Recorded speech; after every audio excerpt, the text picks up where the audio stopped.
a bigger program. There's more money. They paid him a fortune. He brought his whole staff. They sent a private bird for him.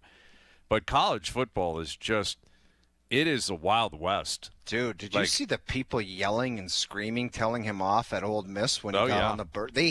I was afraid for the bird. Yes. Honestly, it was like trying to get out of like a war zone. You know what I mean? Like the last plane out of Saigon or something. Like get out of there. What was that movie where the people were in like a foreign country and they had to go to the embassy and sneak out and they said they were like doing a movie or something? Yeah, that was what's her J-Lo's ex-husband? Yeah, Ben Affleck. Ben Affleck. Great movie. That's what it was like, escaping. Yeah. Like it was bizarre. People just so mad. But it was so greasy. And I understand you went for the cake, but it was so greasy. Just like it wasn't even allowed to address the team. It was just bizarre. Well, I'm not convinced that that's true. Like this, Lane Kiffin sends out this statement, I was praying about it. Stop it, dude. Yeah. That prayer thing. You took the money. Yes. And you go into a bigger program. After considerate prayer, I wanted to just punch him after reading that. You pulled the chute and you left. Yeah. So that's why if I'm Ole Miss, get out of here. Like if you're not committed, why would you let him coach? He's not committed.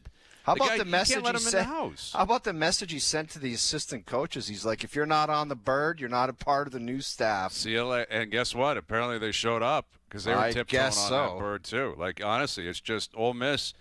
I'm rooting for them now. I want to see them do great. Like that's a crazy, crazy scene. But college football's all out of whack. The NFL's crazy. You know, you wanted parity, you got it this year. Like the Rams are a really good team.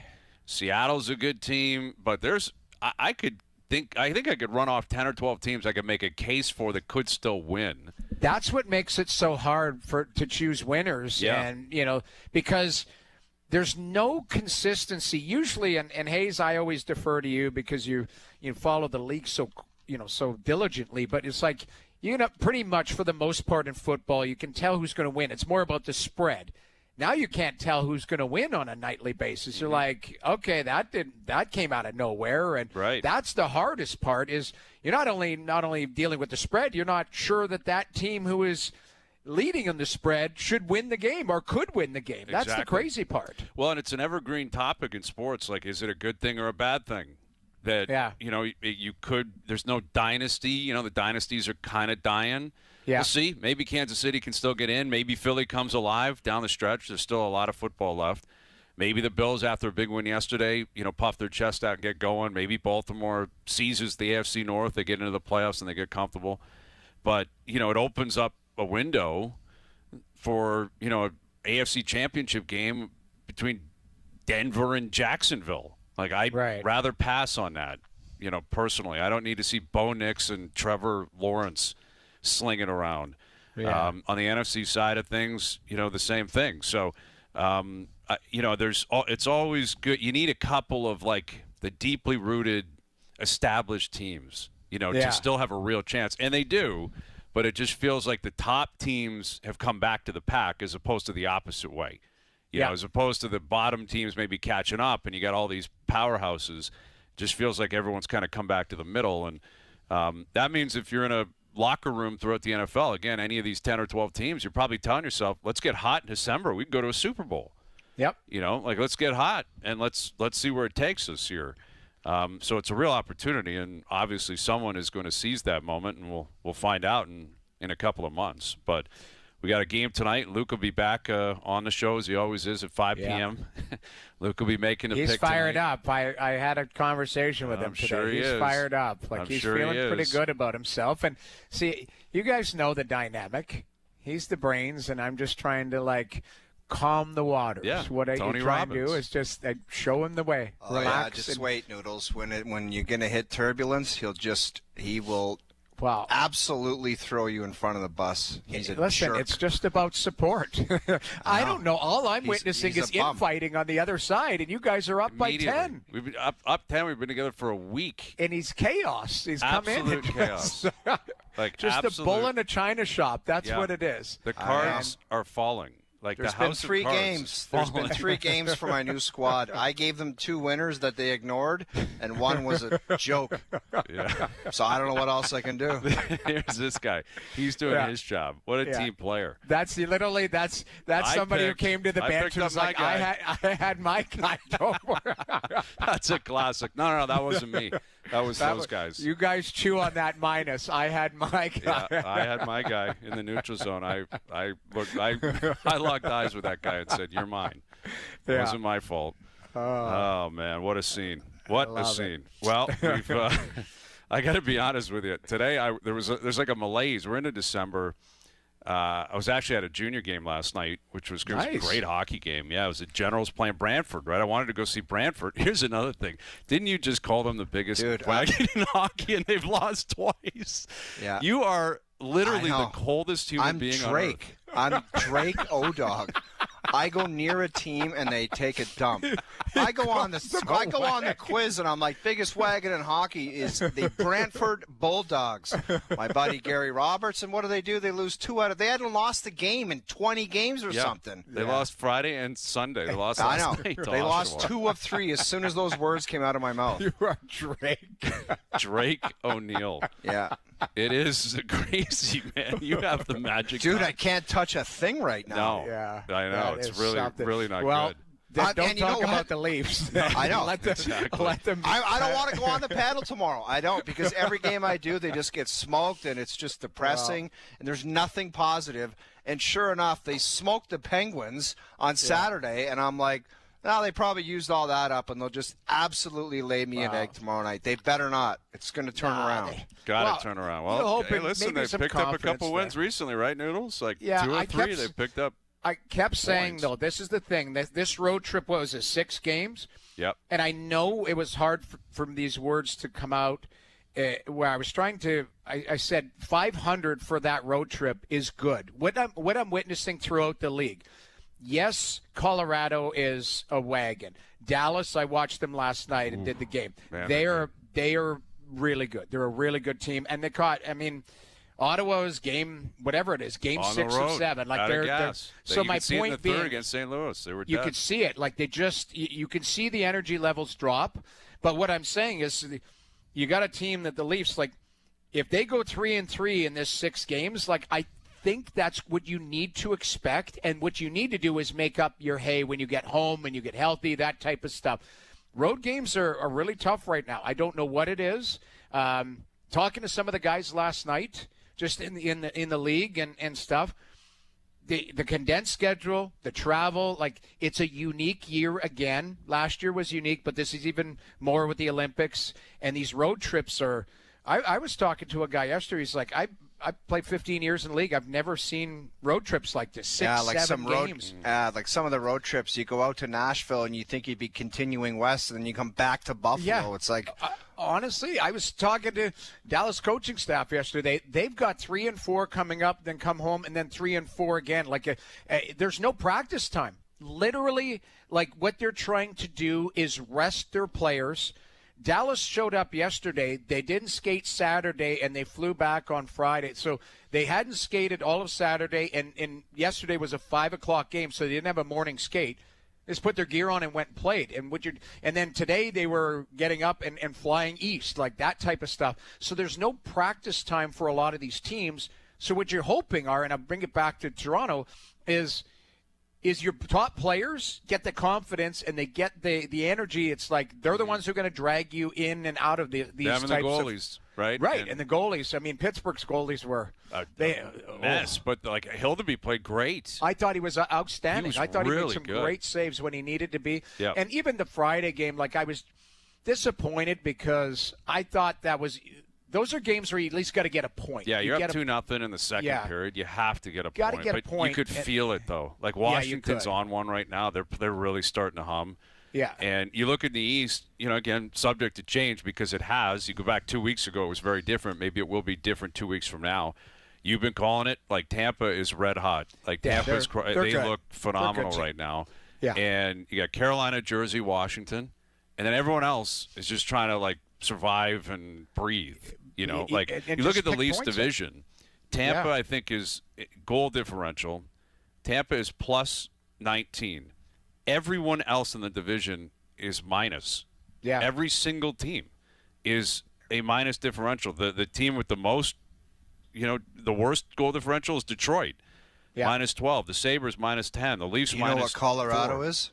Wow, it's plus 100. It's got to be 51. Plus 51. Plus 48 now. Plus 48 now. Plus 48. I'm looking at it. Plus 48. Dallas plus 22. Yeah. But yeah, it's again Washington plus 19. They're starting to cook, but it's you're there's right. just a lot of teams just trying to breathe, and I think that's the point you're making, Noodles. Like breathe and stay alive and stay in it. It's not even. It's somebody, I think we talked about it last week too. It's not even wins and losses. It's points. Give me points. Like you got to get like nightly. I need a point, and we'll go for the extra one. Like that type of stuff. And it's that we need to collect a bunch of points here because at the end it might be a race to 95. Like that's what you're looking at, 92 to 95. And there's going to be a bunch of teams in that mix, and health is going to dictate it, strength of schedule, luck, your star players, goaltending, what you mentioned, like all these different things. Like I watched that Washington game. Yeah, Washington's starting to hum, but like Ovi he's got 12 goals. I text, I was joking. I'm like, he looks like Al's brother out there some shifts. He's just cruising around at times. They had him out there with the empty net. I'm like, they are taking a chance. Trying to get him to 1,000 goals. Yeah, like it was, but, good on them. But, Saturday night, I thought the Leafs, they needed one of those nights where it was everybody got involved. And it's a guarantee after 40, you're like, the game's over. That's a win. You've got yourself a win. They need. That's like the first time it's happened all year. They just everything has been a struggle. Yeah. But what the question is, what is it, Brian? Is it like is the positive game where you blow a team out? Is that the one-off, or is it actually something to build on? It's going to be interesting. I don't care who's out for Florida tomorrow. It's going to be interesting to see what they bring to the table. Yeah. Well, Florida's right in one. Florida's right there in with one the Leafs too, man. And this is it should be a massive statement game for the Leafs. And let's come back and get into it. And I want to play the Brad Marchand comments from today. Oh, God. They're quite something. And the reaction is very predictable. Like, I got a lot to say on this. And, again, I was saying a little bit of a malaise. I was like, I don't know. Got into the eggnog last night for the first time this year, kind of set the tone. And once I saw these quotes from Brad, I'm like, I can't wait to get on today. Like, we got to talk about this, and we'll tee up what should be a big statement game for the Leafs. It better be, considering the last time they saw this team. So we'll come back, get to that. Luke Wilson coming up today. Pat Maroon on the show. We'll catch up with Pat, get into a number of things with him, including winning a cup for Craig Berube. He knows what it's like playing for Craig, and spin around the NHL with him. The Raptors coming off 2 losses, and they got LeBron and Luka rolling through town later this week. You can already feel the buzz there. Lakers in town on Thursday. And I think Tiger might be speaking with the media tomorrow. Might get some updates on Tiger and his future. So a big week. Yes, a big week. If you didn't hear what Brad Marchand had to say about the Leafs and their situation, we'll play it. We'll get into it. We'll do that next.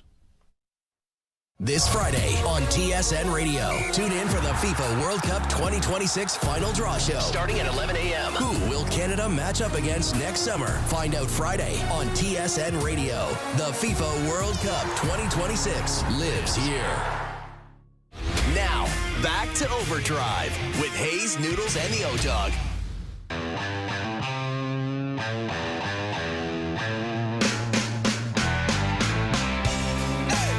OverDrive continues, powered by FanDuel, bringing you everything from the opening line to the final score. Brian Hayes, the O-Dog, Jeff O'Neill, Jamie Noodles, McLennan. Get the Monday Nighter tonight. Luke will join us in about 40 minutes, get his take on what happened in that Pittsburgh-Buffalo game yesterday and who he thinks is the best team in the league, what we can expect out of the Monday Nighter tonight. So we'll get into a number of things with Luke. Pat Maroon in just over an hour. It'll be great to catch up with him. And there are games in the NHL, of course, tonight, NBA. And the Leafs are down in Florida, and they got some news. Brandon Carlo, I guess, had a setback in his recovery from the lower body injury. He's flown back to Toronto now. Oof. So that's not good. No, when you're going to see a specialist now and try to figure out what's going on, that's a problem. Tanev's still out. We don't know when he'll return. Stolarz is That's no timeline. No one has a clue. That's the one that is the biggest mystery out of all of this for me. Like Carlo, Tanev we saw, obviously. Yes. We know saw what happened Tanev. there. Carlo, you get it. But, Stolar's, very concerning. Very concerning. Mm-hmm. Because the language around it, I don't – it's just we're not sure. We're not, there's not a definitive. You know what I mean? He just skated off it. the ice in Boston and threw up some ninja dust, and we haven't heard anything since.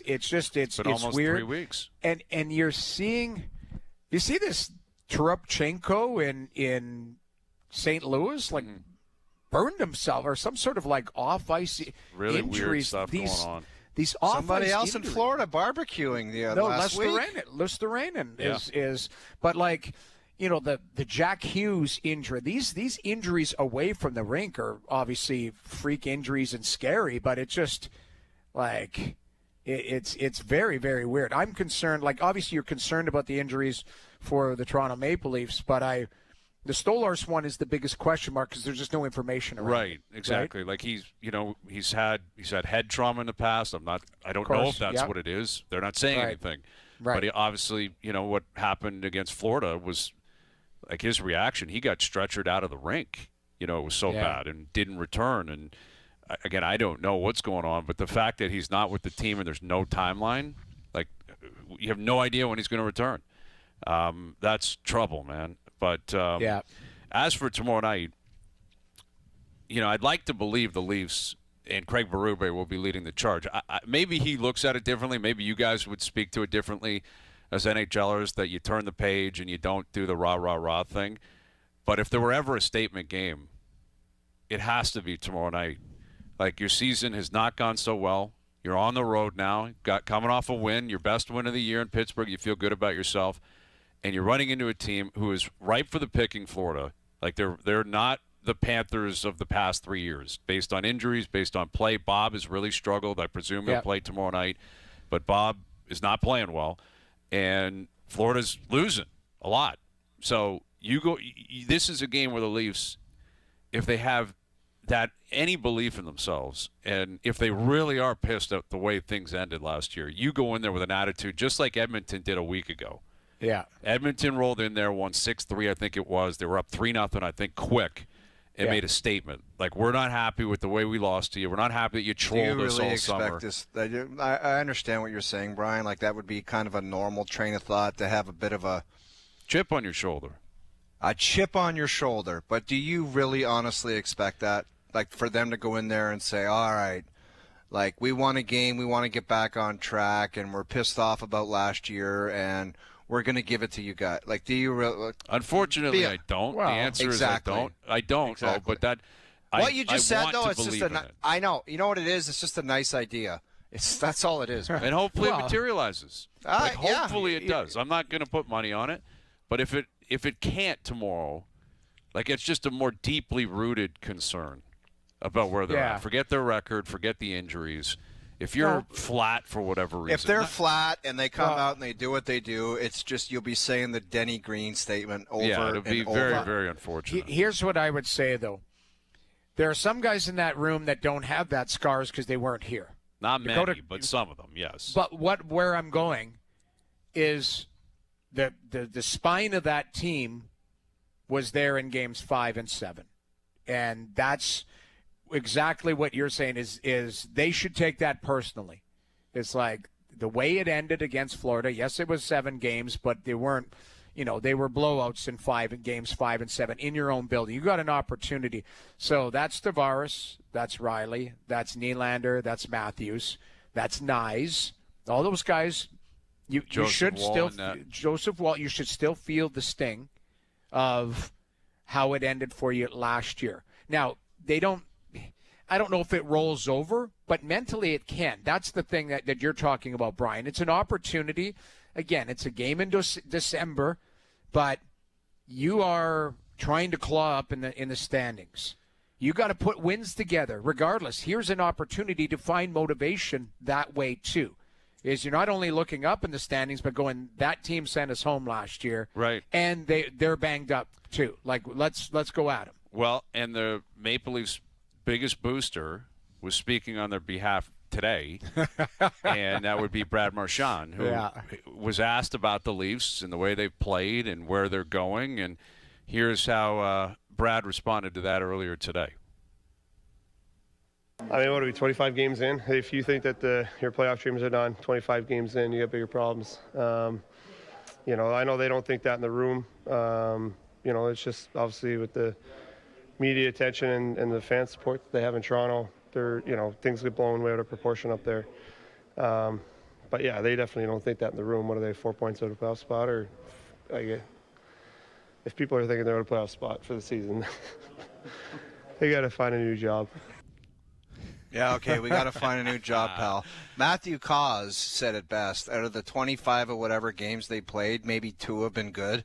So I think we know what we're talking about, Brad. And if people can't see through this, what he does every time, he comes up with these nonsense comments where it's like, oh, yeah, these guys have a real big belief in there in the playoffs and whatever. And sure enough, his team rinses them every time. he does the same crap every single time. And for anyone to take that serious, what he just said there, they're the ones that need a new job for taking his comments seriously. Because it's just a joke every time. You think he means that? He doesn't. He thinks they're the biggest bunch of losers of life. That's what he thinks. Oh, he does this perfectly. This is what he does. And it's fair. Listen, however we think about it, that's what he does. Brad Marchand, think about it.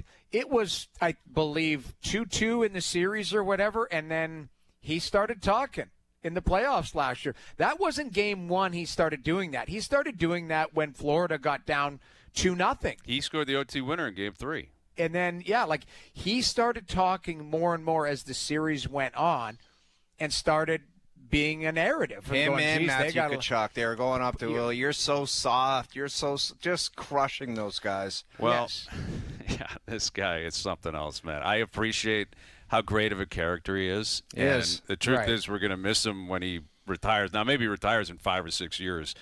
But, listen, the message itself might be the right message. Probably is the right message.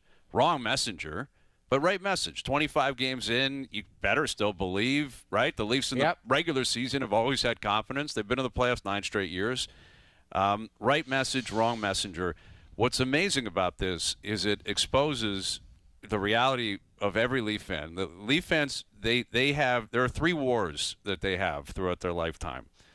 And there's multiple battles within these wars. But the first one is with the team itself, right? Like Leaf fans are, because it's 60 years without a cup, two rounds won in 20 years, players, coaches, management, ownership, all these different battles. But that's a kind of a war, psychological war that Leaf fans are constantly having. They're also having it with the media, which is what he's played beautifully, because there's a lot of Leaf fans that just think the reason they never win is because of the media. And Brad knows that. Like Brad Marchand grew up in Halifax and has lived in Boston and Florida his adult life. He's not from Toronto. He hasn't played from the team. He has no idea what's going on here. He's just seen the regular season, the playoff media. He just knows the game. Playing it like a fiddle, playing it beautifully. And he knows that it lands. He knows that it works. He knows that there are a lot of Leaf fans that believe the reason they never win is because of the media, or the media is too harsh, or what have you. Right. And the third war that Leaf fans have, and this is where it's really going to be exposed here, and I'm already noticing it online, is Leaf fan versus Leaf fan. It's probably the craziest battle there is. The eternal optimist versus the eternal pessimist, right? They've been battling my whole life. I'm born and raised here. I've been going to Leaf games my whole life. I've seen it all. I've come across it all. It's a massive fan base. Every psychology is represented here. Right. And there are battles, and especially like an old school versus new school. You look like a 60-year-old grizzled guy who went to the Gardens when the Leafs were brutal in the 80s, looking at an 18-year-old kid with a Marner jersey on. He hates that kid. Hates him. Looks at that kid and just goes, yet they're both fans of the same team. Yeah. He just wants to blow his cigarette and brown liquor breath right in his face. And be curmudgeon about, you think this is bad. I saw them trade Tom Kerr for Tom Kervers. Yeah. You know, they traded Russ Courtnall when I was and just blow smoke right in that kid's face. That's what he wants to do. Smoke and brown liquor breath.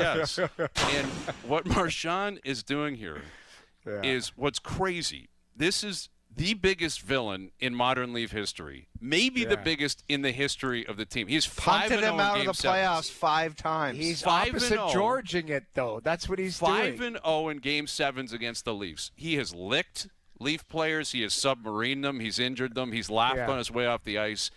And there are Leaf fans saying, God, I love Brad Marchand. Thank you for speaking up and saying what I need someone to say for me. Like, there are Leaf fans. That's Stockholm Syndrome 101. Brad Marchand has Leaf fans saying, thank you for finally saying it's only 25 games. Thank you for saying that they believe and that they're still going to the playoffs. That's how crazy it is. That's how wild this fan base is, that not all of them, I would think a majority would look at this and see through it and say, I can't take this. That's Brad Marchand. I can't listen to this guy talk about the Leafs. Him? I can't do it. But there's a percentage that he is speaking the God's truth. Right? He's speaking. He is the voice box of their mentality, and that's how crazy it is here. That the biggest villain can say this, and Leaf fans are. There's some of them that are like, I totally agree. He's right. The media stinks. Leaf fans are too crazy. Why isn't Brad the captain of the Leafs? And meanwhile, they've played 3 or 4 quality hockey games out of 25. But the media is just a bunch of donkeys. Media and the fans are too crazy. How dare you? But leave the Leafs alone, according to Brad Marchand. It's brilliant. But what he's doing though, is playing it to a T, like the brown liquor. Oh, just blowing smoke. Right in the kid's face. I saw them draft. Like, you could just go on and on. But crusty fan who sat in the Grays at the Gardens, and he just can't stand that kid in the Marner jersey. Like a white/yellow mustache. Sorry, Noodles, continue. No, I'm just saying it's exactly. He's playing it like a fiddle. Like he's brilliant. He knows exactly what he's doing, but he doesn't mean it. That's the other thing. Like, why do you care? Like, why do you care to stand up for the Toronto Maple Leafs? Disingenuous comments. It's just that's the thing. But what he's doing is, hey, I've inserted myself into the conversation again, like, which is great. Like, I love it. But if Leaf fans believe that he's being genuine, like rooting for the Leafs, rooting for them. Great guys. Like he hopes something positive happens for them. Yeah. Like it's just he really wants to spank them 4-1 when he has 2 goals and they just show up with just a heartless effort. Yeah. And then he'll just be giving it to them all night on the ice. And then afterwards say, I thought they played well. We were lucky to win tonight. Like those guys really got something going. They know if they keep playing like that, there's wins around the corner. Okay, guy. Okay. Oh, man. I hope he's on the Olympic team because I want to be able to root for the guy. Like, I have such an appreciation for his whole career, how he handles things. He's such a great interview, and he's playing great. He's played himself into a position where I think he probably deserves to be on the team. You know, he's not a young guy anymore, and there's great competition. Like, it's ample competition for the Olympic team. But I want him over there speaking every day because you're not going to get anything out of McDavid or Sid or McCarr. You know, those guys will give you the cliche answers and be respectful and all that. He'll give you some juice, man, at the Olympic Games. Get Brad Marchand to Italy, please. Yep, I agree. Want to see it.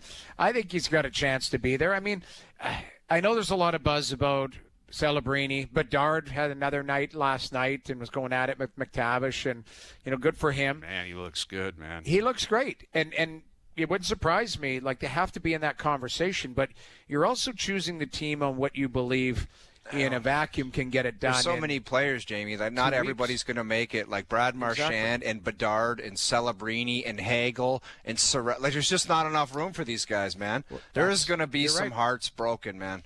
Like, you remember the one year where Stevie Y had to leave Marty St. Louis off the team, how crushing that was? Yeah. There is going to be some heartbreaking decisions. Like, imagine if Sam Bennett doesn't make that team, how good a player he was in the Four Nations, in the Stanley Cup. Like, Four Nations final, Sam Bennett scored, I believe, the first goal for Team Canada. He was great. Yeah, in that final game, he was great. He was so great. What, he doesn't have a great start offensively? You're going to say, oh, he's just automatically not on the team? I don't know. I bet you John Cooper might tell you differently on something like that. Yeah, well, I look at, like, Brandon Hagel's one of the hottest players in the NHL right now. On fire right now. Legitimately. If you look at his November, I think he scored the most goals in the league. And, is that a guy that makes the team? We know John Cooper loves Cirelli. Does Cirelli get a look based on how much depth this group has? Braden Point, I was reading today, there's no timeline for his injury return. So he might not be available. He's an auto pick, right? He's already been picked. But he might not be available to you. How long, that's my point is you look at all of these things, and it's a moving target. Wedgwood gets added as a potential goaltender because he's playing so well in Colorado. They're a wagon. He's played extremely well. But, do you trust him when it's not Colorado in front of you? What's going to be asked. That's what I think is fascinating about Bedard and his story. And I got to give him so much credit, man, because this time last year and by the end of last season, I thought he had basically a 0% chance of making Canada because of the way he had been playing, the way the team looked. He was young. He looked, just getting pushed out of plays, and he just wasn't ready for prime time. And I didn't think he had a shot. And he has come out and lit the league on fire to the point where I think it's a legitimate chat. We keep asking, was he comfortable on your fourth line? Why would he be on the fourth line? No kidding. You telling me he hasn't played better than Mitch Marner? I was just about to ask. Not picking on Mitch, but you're he's been better than Marner. No kidding. Yes, Marner's older. He hasn't won anything. So what? Why does Marner, guys like Marner, do they just get a hall pass to say, oh, don't ever say that Bedard's playing better than him? Right. If Bedard's playing better than Braden Point and he's playing better than whoever else, he's been playing better than Marner. He is. Let's call a spade a spade. Exactly. Put him in a scoring position. Play him with McKinnon or something. No kidding. Go rip home goals, man. I think he's played himself into that chatter where it's not just 13th forward. I can't speak for Canada. They might still think that way. But for me, the guy, he's unbelievable. He had a 4-point night yesterday. Every game, the guy's dominating. He's going to have 115 points. He's been fantastic, and they have to look at him. But you also have to look at where the fit is, right? Can he, But has he changed that fit, though, Noodles? That's what I'm asking. You're right. He might change the fit. You know what I mean? We don't ask fit for the best players, and he's not McDavid or McKinnon. I get it, but there's no fit with them. It's everyone else has to fit to them. They're on it. McCarr, there's no fit. You go play. Isn't he playing himself into that chatter where it's fit the other guys? That guy's got to play and play a lot, possibly. I get it. I just my point is if he's not going to play, maybe he's going to play in the top 6, and that's what you're saying. But what if he plays in top 9 or he's the 11th forward? Is he the perfect fit on their fourth line of what if they believe that they want more of a bigger line or different types?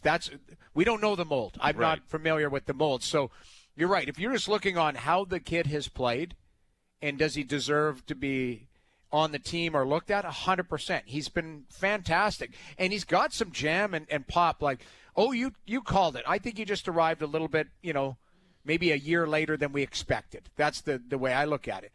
But then you look back at Nathan McKinnon, his first year, I think his first or second year, there was some dips, and then he took off and hasn't looked back. This kid is a special player, and he's really coming into his own, and he's got some bite to his game. That's why he's got a little chip on his shoulder. Yeah.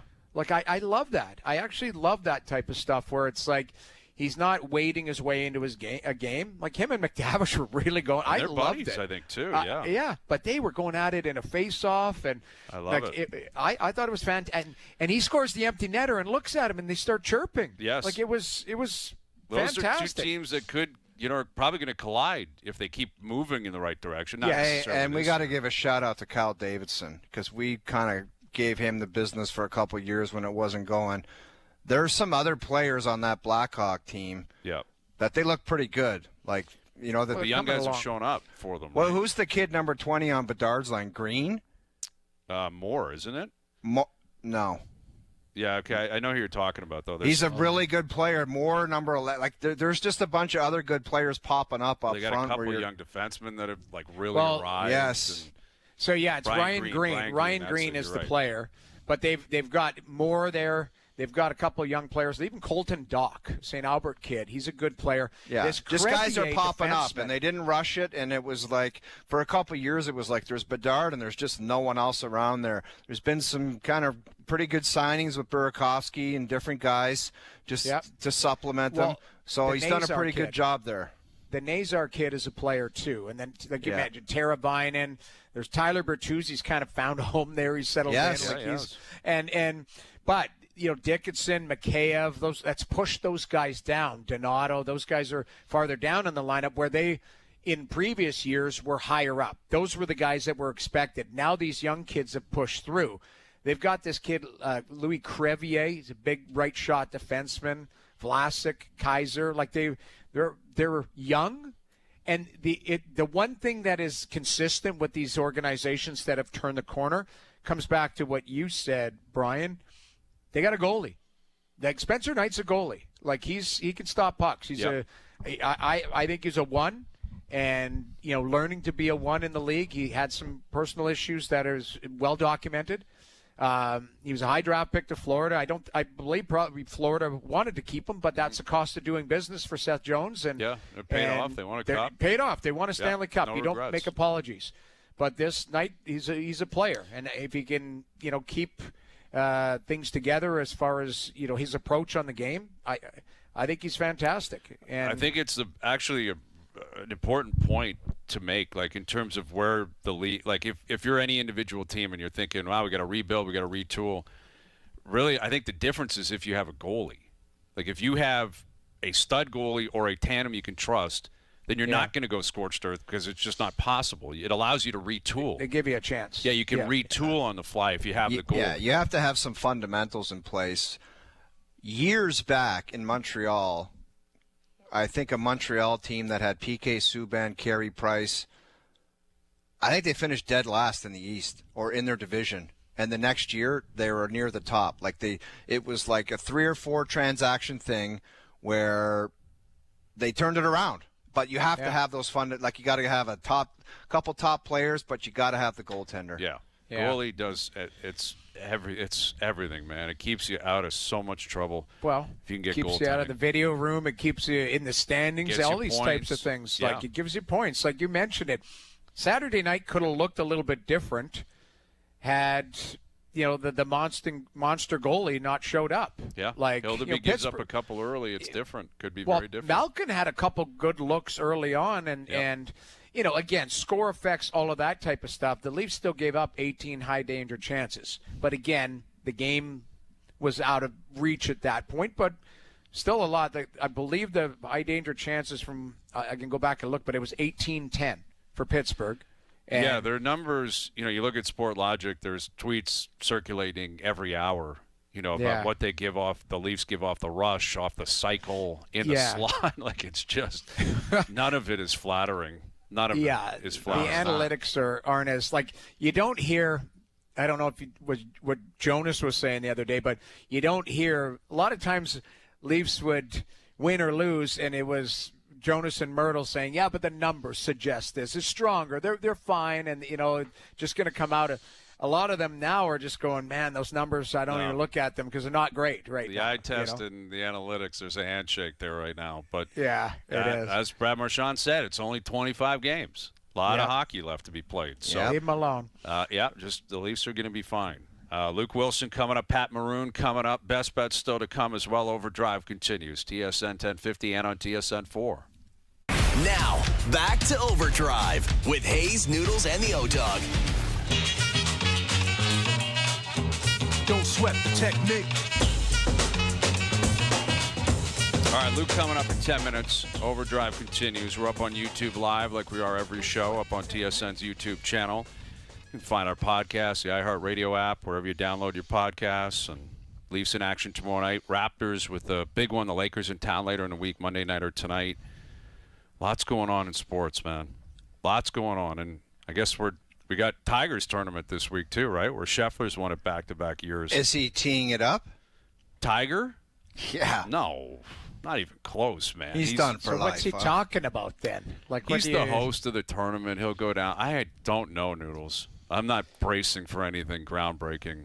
I'm sure he'll say I I'm still competitive and I'm going to come back, and when I do, I think I can win. Like, I'm sure that's what we'll hear from Tiger. But you That's don't gotta be believe it, though. No, Does anybody believe it other than Jeff McDonald? I actually I don't think he I actually think Jeff McDonald's our boss, by the way. Yes. I think he might sniff around the senior tour. I think he might go out there and play with those guys. You think Well, so? he's got endorsement deals, right? He's got his new clothing line out. Like he's got financial obligations in a way. And I had read over the weekend, was it this week? Someone wrote, I want to say the Golf Channel, that the PGA's concerned if he goes out there and plays on the senior tour, it's going to overshadow the PGA Tour. Like if Tiger shows up and plays whatever tournament and it's up against The Dick's Sporting Goods Senior Open. yeah. But if it's up against the Farmers or something, I think a lot of Dude. people say I want to watch Tiger. They will, man. Yeah. They will watch Tiger. There's some good players out there in the senior tour now. Well, Ernie Els is out there every weekend just tooting around Dude, with his yellow golf ball. That guy does not miss an event. He doesn't miss. He plays There's a every 5 or weekend. 6 pack. That little Steven Alker, that little weasel's out there stealing money on a weekly basis. Yeah. Every week, man. Jimenez is out there, too. He's got his ponytail and cigars. I think they love it. I think they hammer beers after and they have a good time and Why there's no not? stress. Yeah. And they're making money. Like, Still making money. yeah. I think it's a Why great not? life. Why not? Justin Leonard he stepped out of the booth because he's like, I don't want to do this. I want to go play. Yeah. You know, he was a That's pretty good cool. analyst, too. Like, he was doing a lot of stuff. Yeah, he was very good. He's almost their number one guy. Yeah. And he said, forget this, man. I can go play 3 rounds and make some money and Well, and drink these wine. guys, they play pro-ams and stuff, right? They'll play with like Yeah. a banker on Tuesday and make $50,000 to do that, right? Oh, yeah. Like, if you're a big name still in golf communities, like a guy like Ernie Els, I'd love to play with Ernie Els. Oh, Right. yeah. It'd be a blast to play with him. But there are people that, like, there are companies that when that Tuesday before a tournament will pay Big money. big money to go Big money. play with. Like, So these more for guys the can guys make still in bank. their primes, but Right. definitely the old school guys would still make money. Yeah. Like, Tiger what would he charge Oh. for a corporate round, Tiger Woods? $1 million? No, more than that. You think so? Oh, yeah. Rory, I think. Rory's, asking $2 million next year for his little outing. For Crazy a corporate amount of round. money. Yes. Like just on a Tuesday. Just to go play. around and go to all the play a hole, play 9 different holes with different VIPs. I think his ask is With a but I think breakfast there's like a and- dinner and Yeah, some that'd other be- things involved. Yeah, it's an event. For sure. Like a Rory event. Meet and greet would be a Q&A after and Yeah. all that stuff. But it's huge bad. money, man.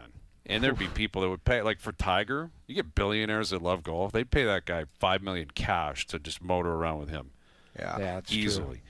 All right, hour 2 coming up. Luke Wilson will join us. Pat Maroon coming up, and we'll get something to chew on. Brought to you by Boston Pizza as well. OverDrive continues up on YouTube Live.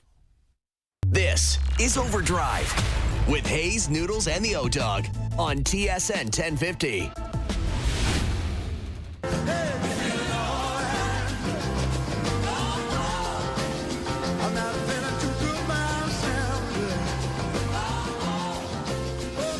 Hour 2 OverDrive continues, powered by FanDuel, bringing you everything from the opening line to the final score. Brian Hayes, the O-Dog, Jeff O'Neill, Jamie Noodles McLennan. We're up on TSN 4, obviously streaming live on YouTube Live on TSN's YouTube channel. We got Luke Wilson coming up here in a moment, Monday night or tonight. Luke and Noodles will have the pick. I'm sure Al's brother is sitting at home and cursing the O-Dog. But that Like comes I to an said, end. you saw a situation this weekend where Lane Kiffin was treated with respect. I have not been given that opportunity or luxury. You guys are pigs. Okay. All right. Lane Kiffin. $91 million. Like college coaches, it's crazy. They get fully guaranteed contracts wherever they go.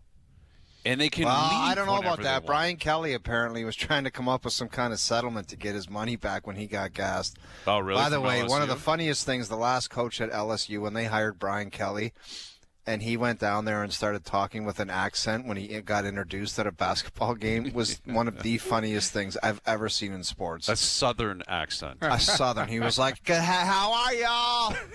And people were like, "What the hell?" It's like, dude, you're from Maine. Like, yes. What are you talking about? You don't have that. Man, asset. that was some great stuff. Yeah, to think that he was going to get away with that one. Flamed out, didn't work out so well for him. But Kiffin jumps ship and gets I think 7 years, $91 million, and just a huge budget. And like LSU's a great school, great history, SEC. So is Ole Miss, but it's just crazy, man. Like we said earlier, Wild West. Players, the portal, players leaving, players getting paid, coaches getting paid, coaches leaving before the playoffs even start. Yeah. It's just bedlam down there. There is bedlam. See, the one consistent thing, and it even ties to what we're doing here, there's bedlam, but it's always on one side. And it's tied to one person that has really caused some chaos. You guys are in chaos. Even though you're in a commanding lead, what is it, plus 10? Yep, still plus 10. But there is some concerns. And there's doubt. You've allowed a fox into the hen house. I think that's what it is. You know, there's uncertainty. If it gets to single digits, then we got something to think If you smell what the Rock is cooking. There he is. Noodles, how are you? No, good, don't buddy. do No. it. Don't do it, Oda. Just scratching my head. Just scratching my head. I love it. See, he was instinctually was going to hand out a pro athlete salute. What I try to do is support Luke Wilson. We want consistency. Yeah. We want to feel good about ourselves, and I prop him up. And now there's chaos on the other side. Luke, you should have seen how the show started. There was infighting. I can he imagine. He was calling them losers already. When you get swept on a Sunday like that, and I do have a statement from, just so you guys know, Sunday morning, Noodles and myself, we got together. We said, hey, man, how do we make this thing work? Yeah. And we thought we need a team owner. So with no further ado, we've got a quick statement I'd like you to, from our new team owner, that I thought was really the catalyst of how we started the Sunday by sweeping. Please, Agreed. Doogie, please. Hello there, OverDrive listeners and this guy's OverDrive a hosts. loser. It's me, Jay Onright. That's right, in the flesh. And I'm finally making my first appearance on the OverDrive show. And it's in a rather unexpected way, I can imagine, for some of you. Because I am the new team owner of Noodleson. That's right. I'm the Carly Ursay Gordon of OverDrive. I'll be overseeing everything. I'll be on the sidelines. I'll be pacing. I'll be taking notes. The key to our team is accountability. And with team president Jamie Noodles McLennan and the brilliant mind of Luke Wilson, former National Football League tight end, beloved Canada's tight end, LaSalle, Ontario, I believe in my guys' ability to make this comeback. No more floating bag. Things are changing around here, ladies and gentlemen. This guy's a fraud. That's Floating concerning. bag. I love That's that. me. They called me a That's floating bag last week. Lane Kiffin. And honestly, I'm legitimately concerned you're a mole and you've been sent over here to destroy Al's brother and I. I would never, ever do that. I would That's never exactly do what a that. mole would say. Yeah. That's exactly what he would say.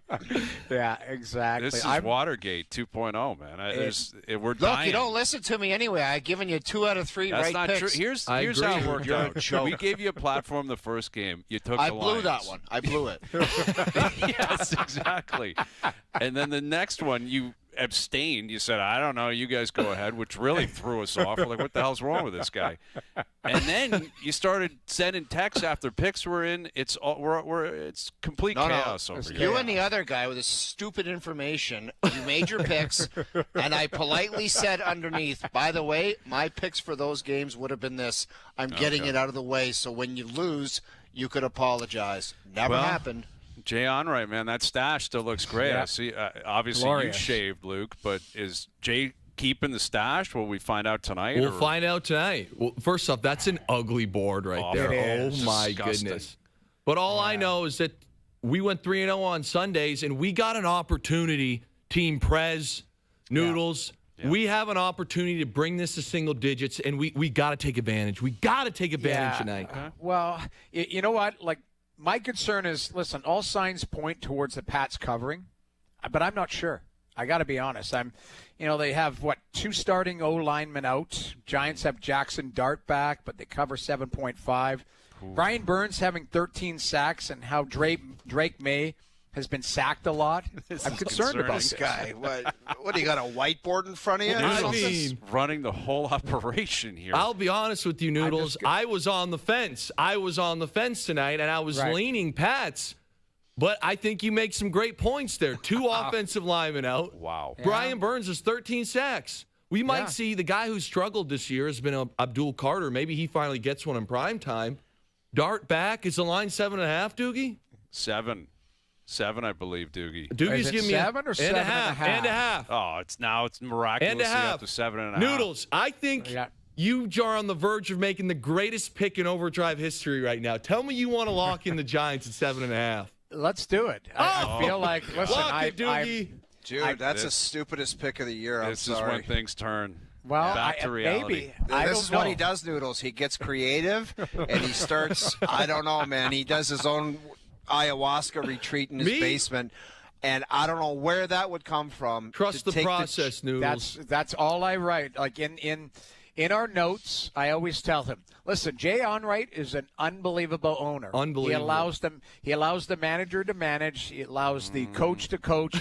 And all I do is I write, you guys are yelling and screaming and swearing at each other in the group text. And what do I write? Just trust the process. That's it. Let's relax. Now we go. All of these types of things. So I believe, Luke, you're onto something. So let's the Giants lock in at the 7.5. Giants. Is that what you're telling us? 7.5, right? Okay. We got the half, Doogie. Lock it in. Lock it in. I can't believe what I'm hearing and what I'm seeing. Jay Onrait and Noodles and Luke, all you guys seem actually very connected. We're just trying to allow people to just do their job. Okay. That's it. Noodles, I'm going to be honest with you, though. If the Giants cover this on the road in New England, and I'm excited, I think it's I would say it's up there with the best pick in OverDrive history. Dude, do you understand that New England is going to absolutely squash them? I don't understand that. I think New England will win, but 7.5 points, I think that the Giants are going to cover. It's I agree. An MVP game tonight for Drake May, isn't it? Like prime time late in the season feels like a big statement. You look at a few of the things here, boys. Drake May, I do think, is obviously in the MVP conversation. I believe he's been sacked, though, the third most times of anyone in the NFL right now, and you've got your starting left tackle and your starting left guard out. Now you look at the numbers here on the Giants side. They are the worst run defense total yards in the NFL. Yeah. Well, if we're going to have a little muck ground kind of type game, that means big, long drives, chew up the clock. I could see this thing. Giants being down 12. Jackson darts in there with about $1:45 left. Goes in, gets a garbage tutty, and Noodles is back there kicking his feet up, maybe smoking a cig at the crib, saying, I told these idiots. I told them. All right. There's a lot of information out there. I sifted through it, and I tried to just relax and trust the process. Yeah, trust the process. Luke brings great information. He thinks outside the box, and I want to support him in the process. All right. And Jay has signed off on it. Yeah. You guys are a three-headed monster. Let me ask you this now, boys. If we get to 9, what's the vibe in your locker room? Hayes, how you feeling? Oh, dude, he's crushed. He hates my guy. I hate him. Wow, there is a hashtag now we go back on waivers. Yeah, this guy is. I mean, this guy dude, is. I'll tell you what. Give me my own. I told you I want to form a super team with JP and Doogie, but you won't let me. Give me 5 wins with JP and Doogie, and we're a super team. All right, we'll and get Joe through tonight. And we'll see. We'll reestablish that. If it's plus 9 tomorrow, you give me 5 wins. JP, Doogie, and Joe from the bridge. Yeah, I don't know. Lane, you got it, man. If you want out, you want to fly to LSU? Plastic bag Hayes, whatever to call flying bag, floating bag, floating bag Hayes. That must have hit a nerve. Did it? The floating bag. I heard that. The O-dog. Wherever the wind goes, just the floating bag. In a Walmart parking lot. Wide open space and tons of wind floating around. Well, in terms of floating around, let's get into what happened yesterday. Let's begin with the Bills. How big of a win was that? Like, how much did they need that win yesterday? Needed it, especially because the way this is shaping out, you look at the Texans, and this is crazy, but you look at the whole AFC South right now, like, they all kind of play each other, and I expect them to kind of beat up on each other, but I think everyone there probably gets to 10 wins in that division. So I'll say let's start with what they did on the field. I get that Pittsburgh has had some issues this year, but walking into that stadium on a cold, extremely windy night without your two starting tackles, who in my opinion are two of the best tackles in the game, Deion Dawkins and Spencer Brown, and running for the most yards ever in Pittsburgh since 1975, and it was Cook, it was Josh Allen, it was Ray Davis. I mean, they pushed these boys around, so I thought that was really impressive. And then on the other side, Buffalo's run defense has been very, very poor this year, and they bottled up everything that was coming their way. I think 58 total rush yards in a game that was close until the fourth quarter. I think you're leaving, if you're on that Buffalo team, front office, coaching staff, you're leaving Pittsburgh feeling pretty good about yourself. Well, what about on the other side of it where Tomlin is starting to hear it from the crowd, like starting to get booed and I don't want to say he deserves it, Hayes, but look at the results. Like this guy, I know he gets them in, and I know he demands this and he demands that, but the results aren't there come playoff time. They aren't. I agree. So, O-Dog, what's tough about that? Oh, yeah. Floaty. We call him Freudian. You almost had me at parts. You almost had me at parts. Okay. What's crazy is Buffalo slips up, Baltimore slips up earlier in the week against Cincy on Thursday, and I'm sitting there thinking, like, what an opportunity for Pittsburgh. You got Buffalo at home. You find a way to win this game. Buffalo's banged up on defense. They've been all year. They're banged up on offense, on their offensive line. Like, you got to come out here, win this game. You're back in the driver's seat in your division. You now control your own destiny. You can potentially have a home playoff game.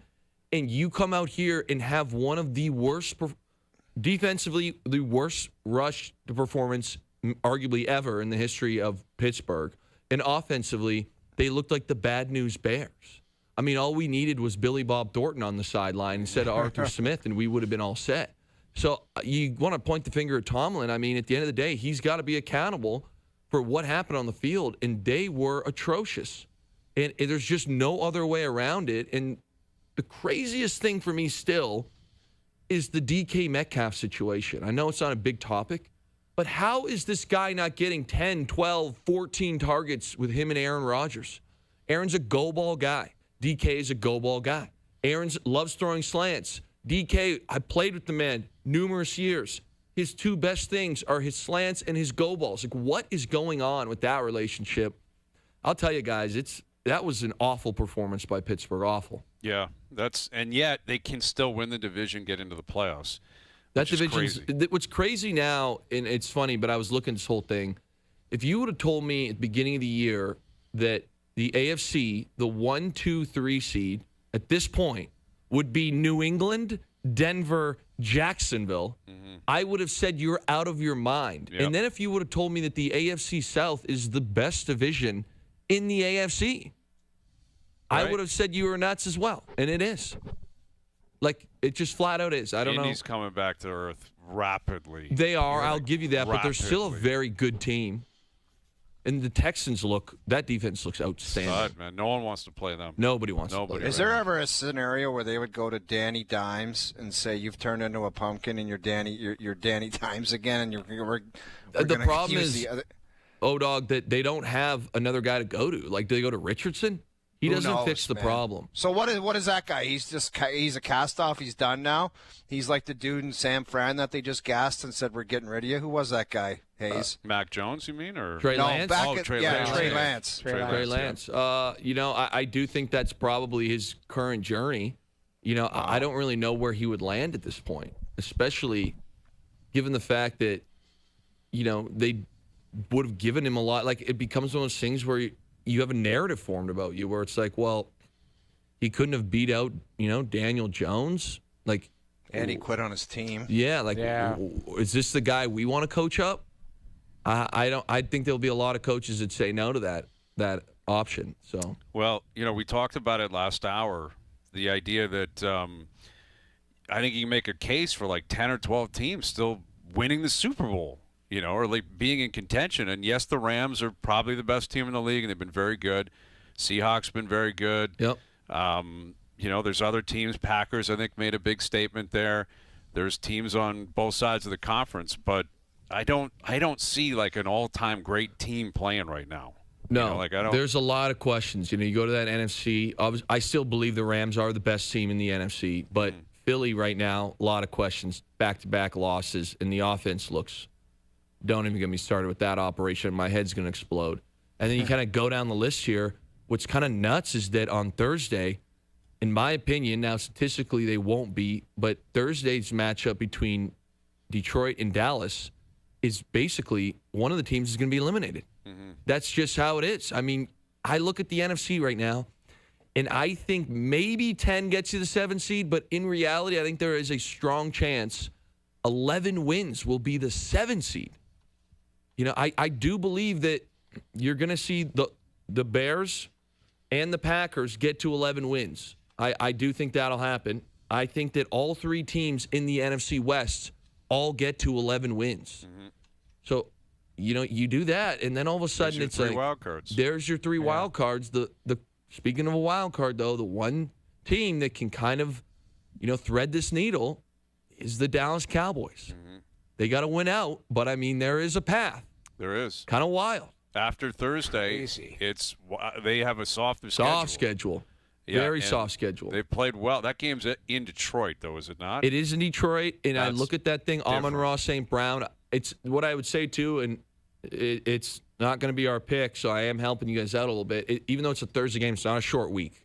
Both teams played on Thanksgiving, so they're going to have a full prep weekend. Everybody on both those buildings are going to basically realize this is it. We got to win this game to keep our hopes and dreams alive. I know we got to talk about the Monday Nighter, but I cannot wait for that Thursday Nighter. And I don't think Amon-Ra St. Brown is going to play. We'll see. But that's a big loss. Injury, man. And Laporta's out already. Like those are his 2 main weapons. Like Gibbs, like what the Packers did, easier said than done. Yeah. Was if you can shut him down, then it changes everything. Like I'll say this though, Hayes. This kind of seems like, again, to me, I'm wildly excited for Thursday. It seems like a Dan Campbell moment, though. This is kind of the exact moment Dan Campbell is built for. When everybody's banged up, it looks like they're done, and Dan Campbell comes out here, gives some crazy rah-rah speech probably today, talks about their future, how much it means to everybody, what it means to the city of Detroit. That building at Ford Field is rocking. And all of a sudden, out of nowhere, Jared Goff throws for 320, Jahmyr Gibbs goes for $150, and Montgomery's got 2 short yardage touchdowns, and the Cowboys are done. I'm saying that is still a possibility. I wouldn't be shocked. And this is a moving and shaking week. Yeah. You've got that game. You got Packers-Bears on Sunday. That's effectively for the division. Yeah. Texans-Chiefs, Steelers, Ravens as well. Like they're both 6-6. What an iconic football week upcoming. Yeah. I mean, there's swings basically everywhere.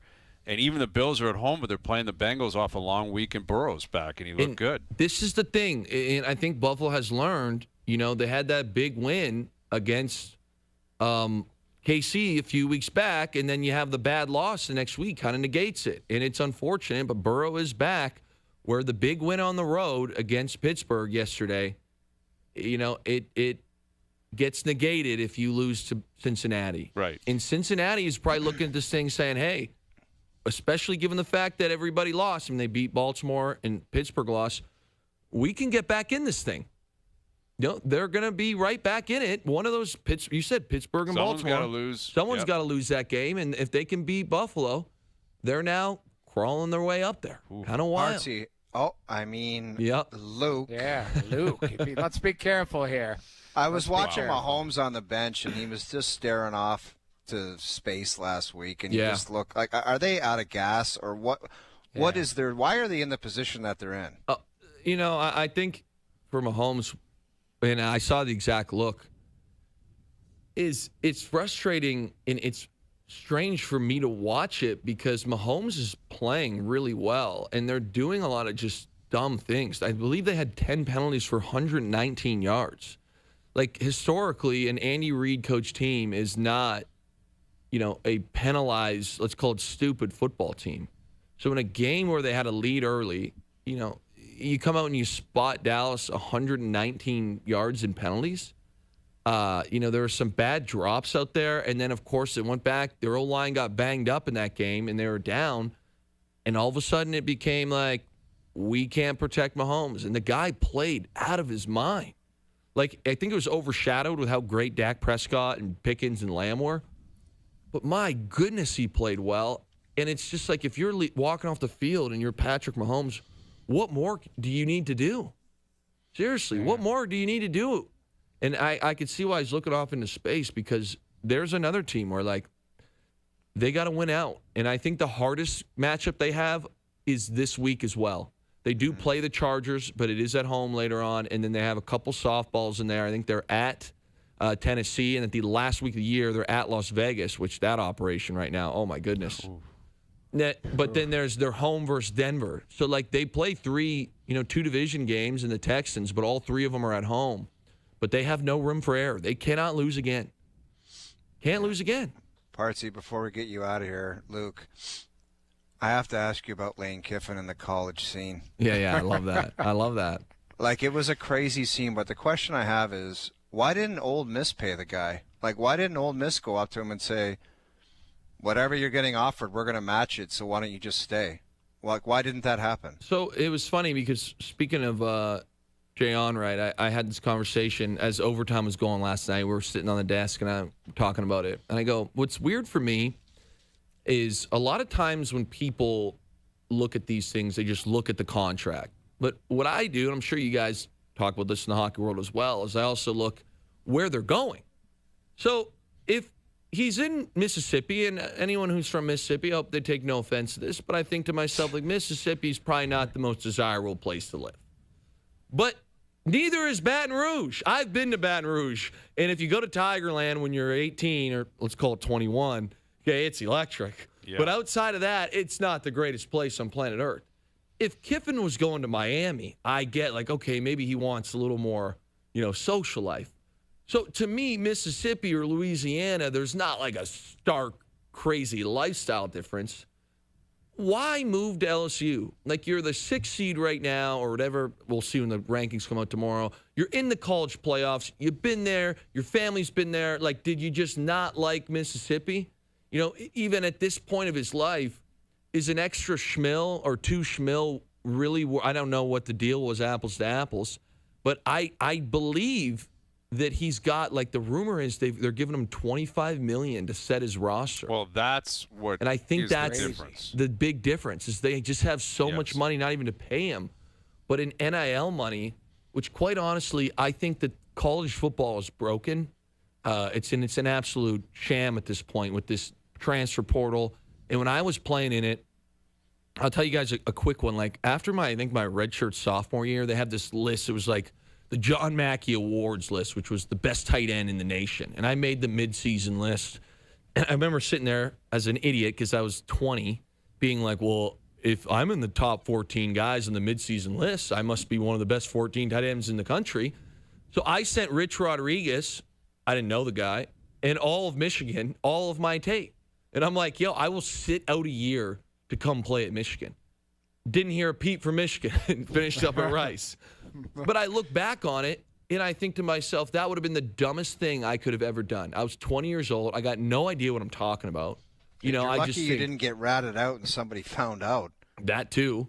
And it's like, nowadays, a guy like me, and I was talking to, actually, I got a friend at Tulane, and it's like, we'll come in here, and we'll develop a star on our team, and then all of a sudden, Ohio State will be like, yo, we'll pay you $250,000 to come be a backup.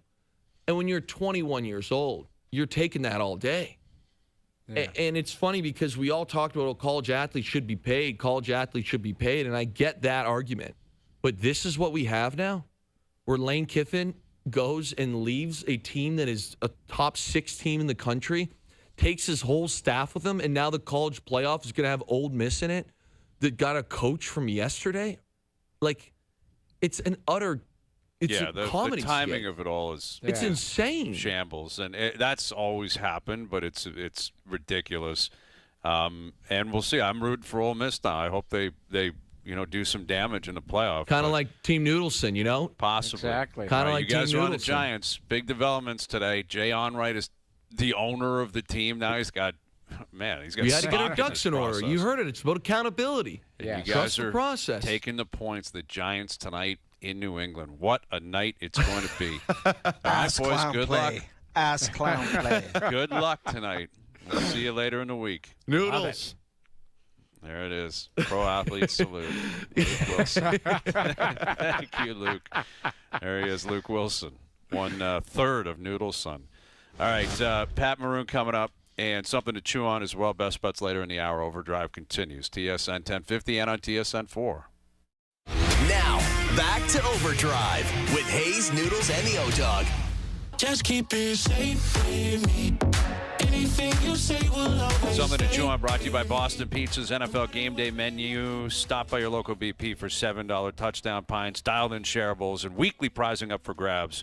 Football games are better at BP, and it's obviously a football night tonight, the NFL Monday Nighter. We've been asking people after Brad Marchand was talking about the Leafs and pumping the tires of the Leafs mentality that they're comfortable through 25 games, and they'll be going to the playoffs, and they know they can make it to the playoffs. Who is the biggest villain in Toronto sports? Marchand versus the field, and we've been asking people to write in, and there's actually been some great answers. And like a lot of it's old school. Kerry Fraser, JFJ. I'm not sure that applies anymore. Well, I can either confirm or deny that. Yoshi Yamamoto. Although, you got to just give credit where it's due. The guy was unbelievable in the World Series. Yeah, but that's not a villain. That's not not a just villain. A guy He who just played dominated. amazing. That's Exactly. not, yeah. Like the villain. Still Marchand, a villain, though, just from performance. Like, Ohtani, does that count? Because he flew down to Dunedin and left their hat at the airport and claimed that it was still in his garage. Of course. That's Possibly. a villain. Someone tweeting in saying Game 7s. That stings, but it's a pretty good one. It is a pretty good one, Game 7s. But, the Leafs are in Florida tomorrow, and Florida's trying to get to a fourth straight Cup final, something our next guest did. Won the first 3 and played in 4 straight. Man, 3 rings, obviously the one in St. Louis in 19 and then back-to-back in Tampa. And then they got back to the Cup final in 21-22. Here he is, longtime NHLer, Cup winner. Here's Pat Maroon joining us. How you doing, Pat? Good. How are you guys? We're doing very well. That's 4 straight years in the Cup final. Like if someone in Florida called you right now and said, how do we possibly pull this off? How do we keep our body upright for that? What would you say to them? It's hard to keep your body maintained, but the biggest thing on those Cup runs is staying healthy, and it's all about luck too.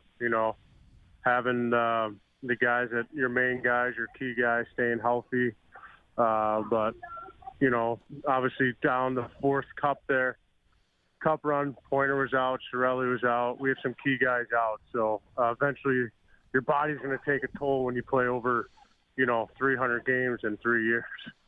No kidding. So, Pat, were there ups and downs during those seasons where obviously you go through stretches where maybe the team isn't playing very well, but was there always a belief in that dressing room that you could get back there?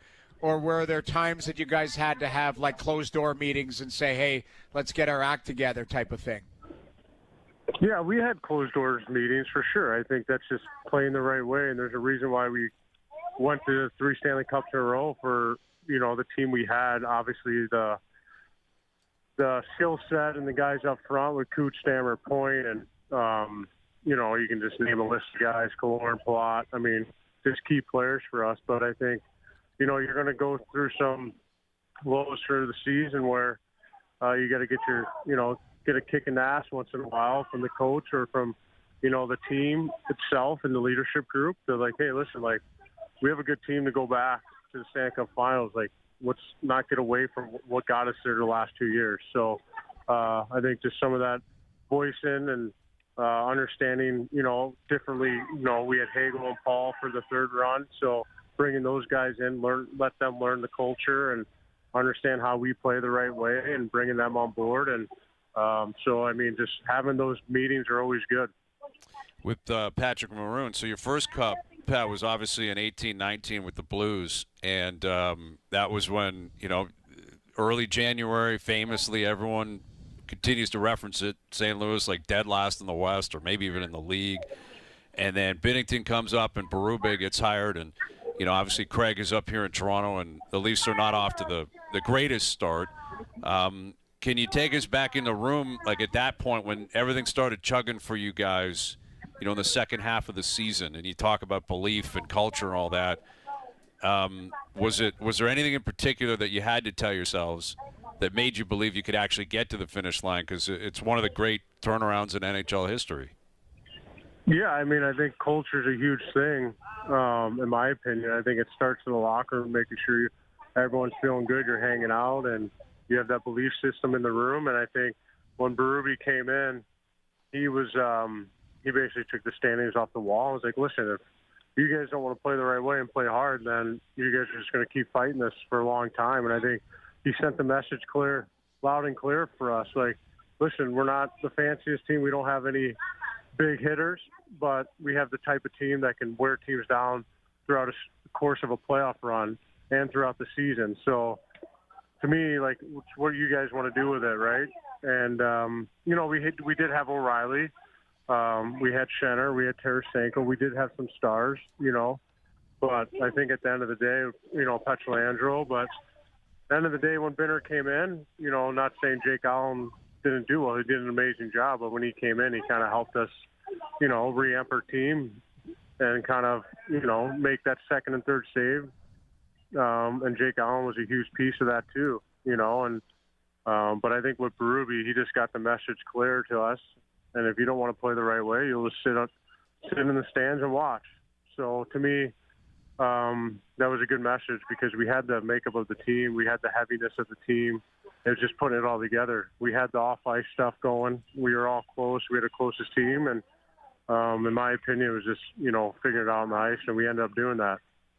Yeah, we've heard Chief talk about playing the right way because he's been kind of harping on it because of the Leafs' struggles recently. Can you kind of take us behind the curtain until what he actually means by that? Because I'm sure some people listening are like, why is the coach always saying that these guys need to play the right way or else it's going to be painful? Like, what does the right way mean to you? Well, to me, it's like, are your stars willing to play the right way? Are they willing to live to fight another day at your own blue line? Are they live to fight another day at you know, the far blue line in those zone? Are you willing to, you know, chip pucks into an area where your lineman can go get it? Are you willing to grind teams down and not just hoping teams and hoping plays in the middle and chasing offense? Like, are you willing to play the right way? I think that's what he means by that. Like, diving deep into that. Like, to me, it's a simple way of playing, you know. And if you look at Cooch in the playoffs, I think his dump rate in the playoffs is probably like 75%, you know. Are your star players willing to make an adjustment for your team so it's a trickle-down effect, if that makes sense? Because if your third and fourth line see you're just, you know, making skill plays east-west all the way through, then they're going to do it, right? Are you willing to sacrifice a shift or three shifts? Are you willing to sacrifice a game when you're up, you know, 2-1 with 10 minutes into the game, 10 minutes in the third period to dump it in or chip it out, right? Are you willing to make that play? You know, like, or you live, you know, that's just team management. That's just team gamemanship for me. And it's the difference between, you know, the teams that have been winning. Like, look at Florida, for example. All they do is hard rim it, get it back, and they just wear you down.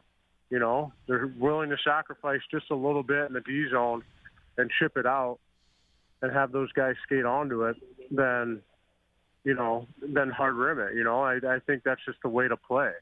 And listen, like, do they have stars on the team? Yeah. But do they have the McKinnons or the Kucherovs or the Matthews? No, they don't. But all those guys are buying in, wanting to play the right way, and that's why they've had success the last 3 years. And obviously Tampa, St. Louis, and we can talk about Colorado, but, you know, they played the right way too. They were willing to sacrifice. So it's like a matter of, like, are you willing to buy in, or are you just willing to go out there, throw your sticks on the ice and say, screw it, I'm all by myself? With Patrick Maroon, you know, you mentioned Colorado. They've lost once this year, you know, and everyone's starting to talk about, like, what this could look like Boston a few years ago when I think they had 134 points or something crazy like that. You know, you look at that many, Hayes? Yeah, it was a lot, man. Yeah. It was a lot of points. Like, they never lost. They won like 65 games or something, 63 games. Jesus. You know, you look at Colorado and how good they are, and Dallas has been really good. Do you see are they like a clear-cut Cup favorite for you, Pat, or is it too early to really even determine that? I mean, it's all too early. Like, I mean, look at the East standings right now. I think the bottom team is like 5 points out of a playoff spot. Mm-hmm. So, like, we don't even know. People peak at different times. People peak, teams peak at the beginning of the year, then they kind of take a dip, right? Like with Minnesota, they peaked all the way through, I don't know, say end of Christmas, and then they had that big downfall going into the playoffs. So teams peak at different times throughout the year. And fortunately, I know you guys, Toronto's like they're struggling, but what are they, 3 points out of a playoff spot? Not even 5 points. Like, it's not like they're grinding right now. And we can talk about the Thanksgiving. If no one's in a playoff spot on Thanksgiving, they're not going to make it. But I think it's changed over time. It's like 75%, don't make it. So again, but to me, I mean, obviously Colorado is a team probably to beat right now, just the way they're playing. But you never know. I mean, Tampa's on a 7-game win streak right now. Florida's, starting to win again, and they're struggling. So it's like, teams are going to peak at different times.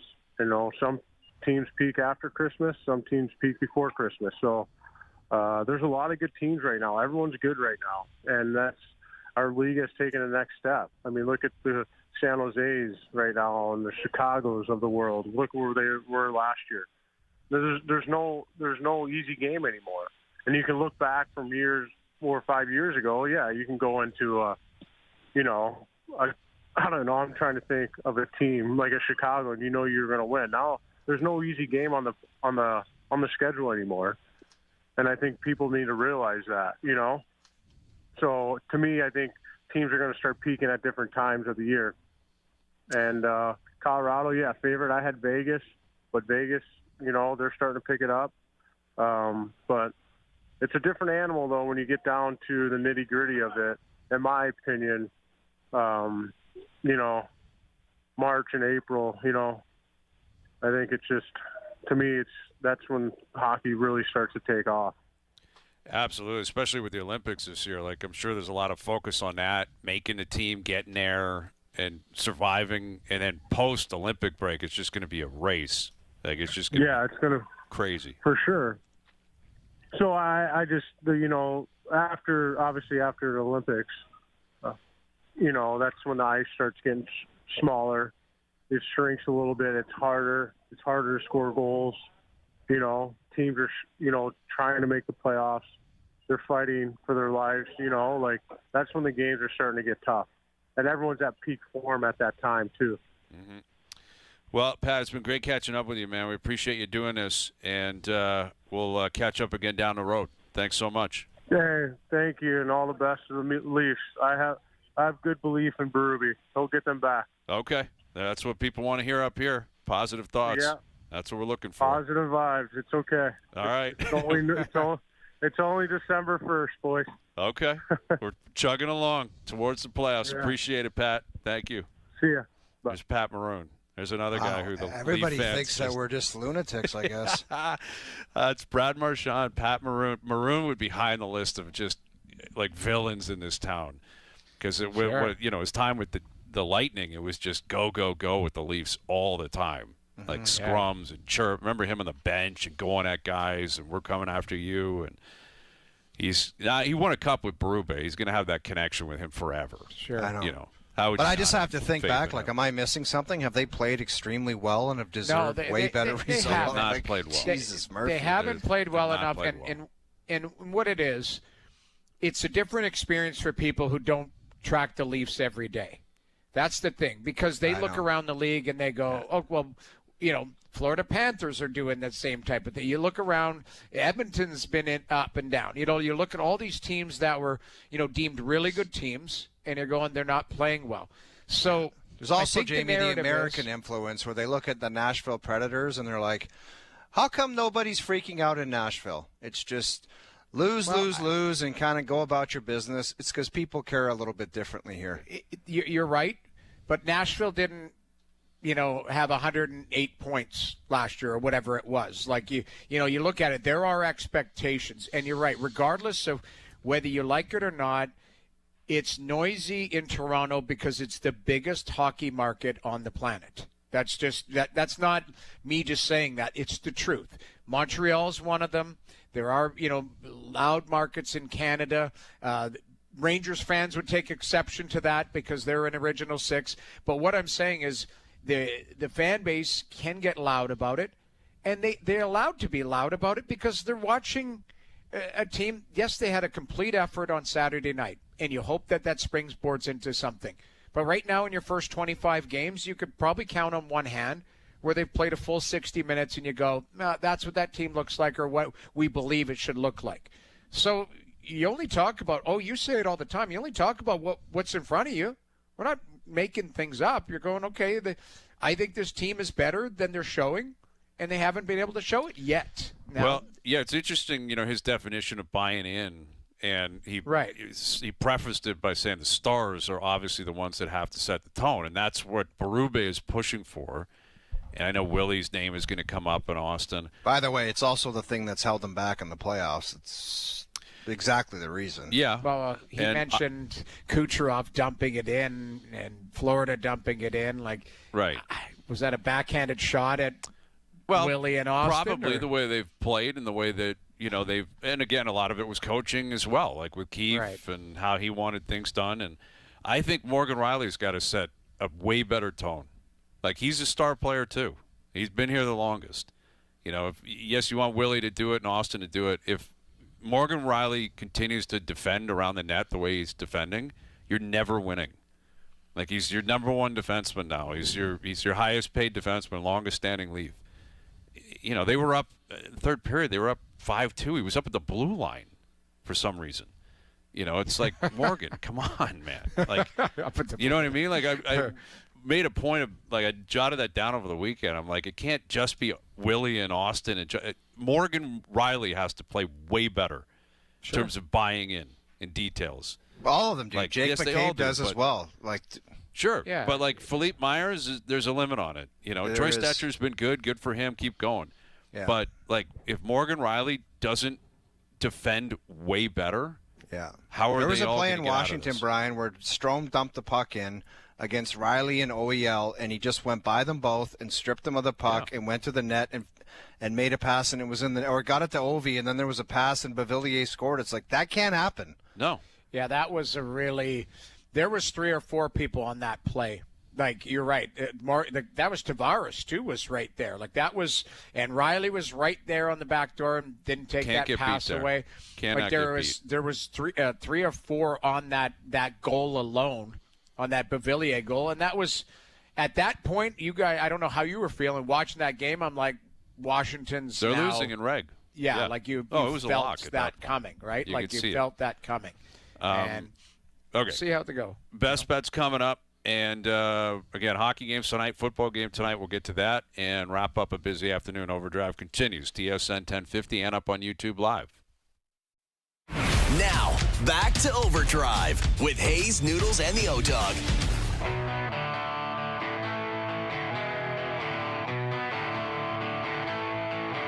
All right, Best Bets powered by FanDuel. Make your picks and assemble a same-game parlay in seconds on the FanDuel Sportsbook app. The spread, I don't love the spread tonight. I know you guys are on the Giants. Yeah. I can reason with that, but I'm going to play the under. I just feel like, the weather, it's cold, windy, a night game, December. I think it's going to be the under tonight, and I am going to parlay that with your boy, Brian Burns, recording a sack tonight. Burns records a sack. Right. Parlay that with the under. There's your best bets. Powered by FanDuel, the OverDrive same-game parlay available on the FanDuel Sportsbook app. Please play responsibly, 18+, physically located in Ontario. All right, well, what an afternoon it's been. What an afternoon it's been. The infighting, I'm concerned about you guys. Yeah. You got to just come together as a group. We'll see what happens tonight. Maybe there's a super team formed as of tomorrow. We'll see. We'll see what happens. Watch out. You got to give me 5 wins. Our new it's an expansion fee. Oh, you guys are being gifted wins? Dude, you can't start us at 0. If we're going to pay the expansion fee, the super team of myself, Joe from the Bridge, JP, and Doogie, we got to have 5 wins to be competitive. Okay, we can talk that over. The problem is Doogie's figure supposed it to be out. the commissioner, and now all of a sudden the guy's playing. I mean, it's Yeah, backwards, Doogie's got to be but- left out. He has to be. Okay, it's just me, JP, and Joe from the Bridge. Okay. All right, Doogie's the commissioner. We'll see if he allows for that. Leafs Panthers tomorrow. We'll get to that. We got games in the NHL tonight, NBA, NFL. It's going to be great. Tiger Woods speaking tomorrow morning. Yeah. Sure there'll be something coming out of that. Can't wait for it. All right, thanks to everyone behind the scenes for helping out. We appreciate it. Everyone for tuning in today. TV, radio, podcast, web, and up on YouTube Live on TSN's YouTube channel. We're out of here. Enjoy your evenings. Enjoy the games tonight. We're back tomorrow at... Hazy, you're not a flying bag. You're a dirt bag. 4 p.m. We'll chat then.